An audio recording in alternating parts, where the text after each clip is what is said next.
Hey Photo Pips, welcome back to the channel. If it's your first time here, welcome. What a great place to be at Bradgate Park, and a good place to test your equipment. So today I'm first out testing the X-T3. I'm going to put it through its paces, see how it goes, but the first thing we need to do is format them cards to make sure they're clean for this new adventure, and we're going to use the shortcut. This is how you do it. So the quickest way to format your memory cards in your camera, it's pretty simple, but just be a little bit patient and a little bit positive with your clicks. So we hold the trash can symbol there for 2 seconds, and then we push in the wheel, which is then going to give us the option then either to format the card that's in slot 1, and you do that just by selecting that and then selecting OK. That's going to format that card. And unfortunately there is no way of doing the 2 cards at the same time. So once again, hold down that trash, 2 seconds, and nice positive click. The X-T3 buttons feel a lot more positive than the X-T2 ever did, but that is the way we format the cards in the camera. Now I've took the high path today because I didn't want to get distracted by all the things that are going off in the park, and I just want to make a beeline straight to where I think the red deer might be. Hey up Photo Pips, excuse the heavy breathing. I found what I'm looking for about half a mile up this hill.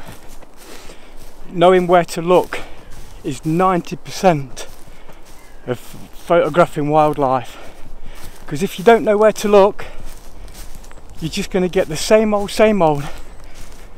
I found it. Whew. Right, check in a minute. You're gonna love it. So you know when I say, let me just wipe that.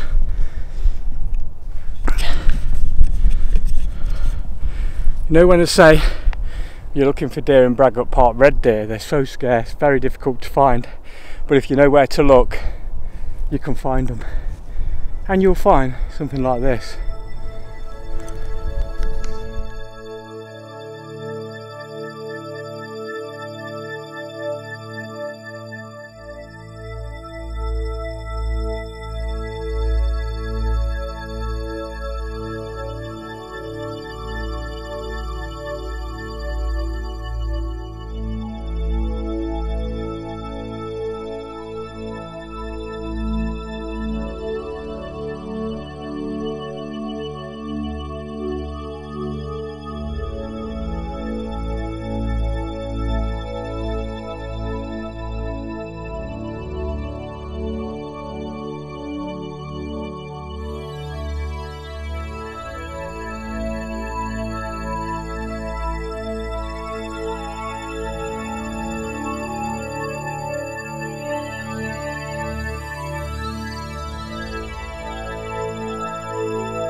So I've got this red deer, this stag, he's over there, but he just won't look at the camera, and a lot of them seem to be very camera shy.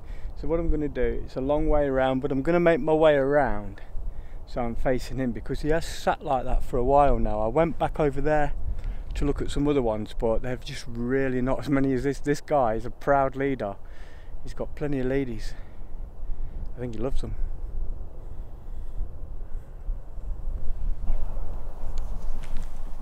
So although it's raining, I feel very confident in the X-T3 with the 100 to 400mm on, because it's weather resistant. And the same again, now I'm shooting the video on the X-T2 with the 18 to 55 kit lens, which is absolutely stunning.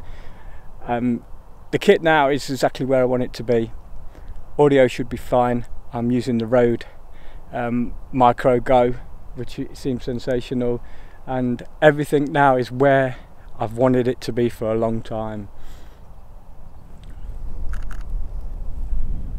I've just took a photo of what I can only describe as one of the most beautiful scenes of intimacy ever.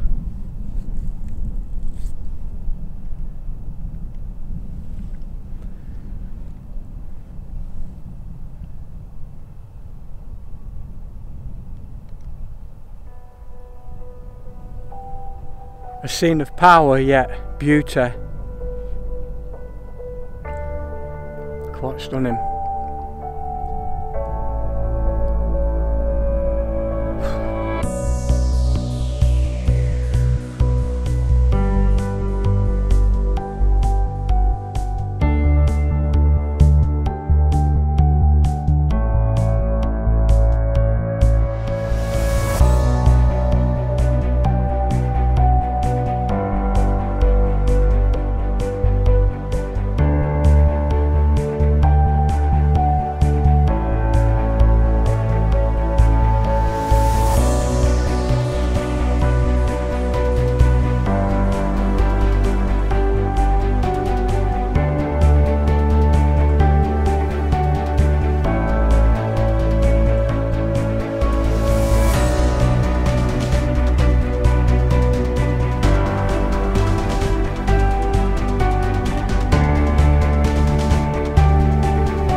So taking many photos of the deer, just moving a foot or so the other side just to get a different composition.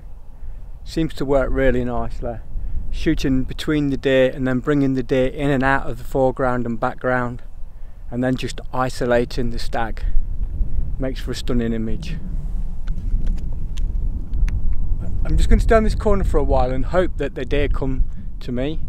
It's the old trick, you stay where you are, let them get used to you, and they should come to you. I don't know where that young buck went, but he seems to have gone. I think he went that way somewhere, but yeah, he's gone. And that beautiful stag is slowly making his way towards me. Hey, I hope you don't think I'm a stag with this tripod. I've had that before when I used to shoot the Canon gear. If you've not seen that vid, take a look, it's stunning. But this is the time to come to the park. I mean, that one stag has all these ladies. He must be very strong, very strong. So I did want to talk about the X-T3, but I think the best thing to do is, if you need to know anything, just drop me a comment in the bottom and we'll discuss it. Or even come and join me over on my Facebook page where we can discuss it. Because it ticks all the boxes. It's as easy as that. What I'm going to do is, when I get back home, I'm going to take some flash photography portraits, then I'll see if I can get my nephew around and we'll take some shots of him. But it's very versatile, this camera. It's going to do everything and anything, and it's only going to get better with firmware updates. I've had one glitch since I've been shooting in the last couple of hours, and that was a green bar appeared, you know, like a green screen. It was about that far into the image. Now it's not shown up on the image, but it was there. It's strange. And then it went.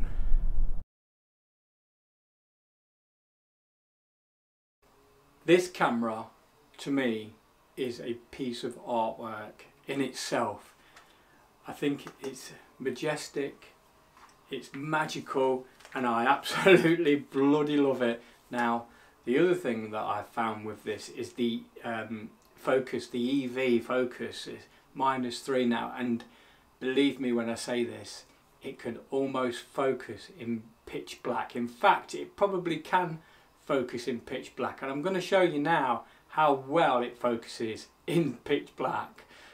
Inside this cupboard it is really quite dark. This camera is picking it up really well, but believe me, it's dark. I've got it on a auto ISO, that's why it's picking it up, but as you can see, this is trying to find. So what I'm going to do is I'm just going to pop it into single shot mode. So I've gone for a single point shot here. Let's pop it in the middle. Look, it finds it. It is searching, but that is just because it's so dark. Let me bring the ISO up.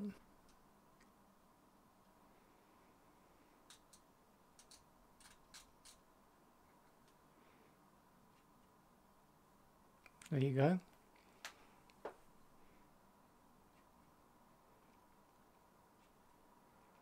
Every time, touch to focus, touch to focus. Let me take the ISO back down.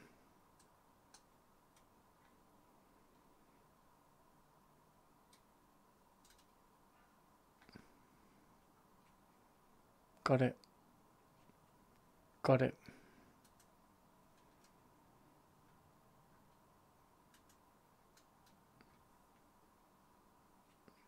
Got it. How? How does it do it? How can it do it? It's just absolutely brilliant. So we know there's nothing up here, that's why it was struggling. But I know that roughly there's a plug here. In fact, it's there. How does it do it? I have no idea. Fuji, you are absolutely amazing. So that is the -3 EV. That's what it does. It basically allows you to see in pitch black. Every time. It works every time. I just don't get it. So the first outing and my first thoughts about how this camera handled, brilliant. I'm going to give it 10 out of 10. It's absolutely amazing. Touch to focus, brilliant. I've set up all the screen for touch. I've got down for Bluetooth, across for something else, but you know what, I'm going to go over that in another video. I'll show you how to set it up and the preferences that I use, that I prefer, and that is for another video. But for me, this camera, the combination with the converter and the 100 to 400 for the wildlife shoot at Bradgate Park was amazing. Absolutely amazing. I absolutely loved this camera in the hand. It feels so good. The grip is brilliant. Everything about it, it handled perfectly. It didn't miss a shot. I had it on tracking these two young deer that were just bouncing about, and it didn't miss a shot. So what else do I love about this camera? The touchscreen, the touch to focus. Down low, you pop your screen out like so, and it's just touch on the screen wherever you want, and it never let me down once. Every time I touched, bang, bang, bang, bang, bang, bang, bang. Absolutely brilliant. Perfect. I think what did it for me, what's made me so excited about this camera is that I'm shooting JPEG RAW, because RAW is not compatible with anything that Adobe are doing at the moment. The only thing it seems to be really compatible with is one or two third-party photo editing suites, such as Luminar 2018, Capture One, and some others. Now, I did a video recently about this, very short. People was telling me what they were using to open up the RAW files of the X-T3. But you know, this is where I got so excited. That's the only word, I was excited. When I opened up a JPEG file into Adobe Photoshop, then took it over to Adobe Camera Raw, which it then becomes a filter if you're using JPEGs. So if you was using a RAW, you double click on it and it would take you straight into Adobe Camera Raw. It's very similar to the way Lightroom works. Just for me, I've always used Adobe Camera Raw, so that's the way I love to open my RAW images. So what I've done is I've done it a little bit backward. I've got a JPEG, opened it up in Photoshop, then selected the filters at the top, took it into Adobe Camera Raw, which then, this is where the magic happened. In a JPEG, I couldn't believe the amount of highlights and shadows it allowed me to enhance. It was amazing. It was just too much. It was beyond enough. So it was so nice to be able to sort of dial these in and then dial them back down, because that's all down to the dynamic range of this camera. The dynamic range is superb, so that's another thing, and that is where it does beat the X-T2 hands down. So we've got the EV, the -3 EV, which is absolutely amazing, stunning. There's no way the X-T2 can do what this can do in low light. It's not got the dynamic range that this has got, nowhere near. The quality of the JPEGs, which is something that Fuji has always been the leader of the market in its trials of JPEGs. Never really used them, but you've put out there that you use a JPEG. People are saying welcome to Fuji, or where you been.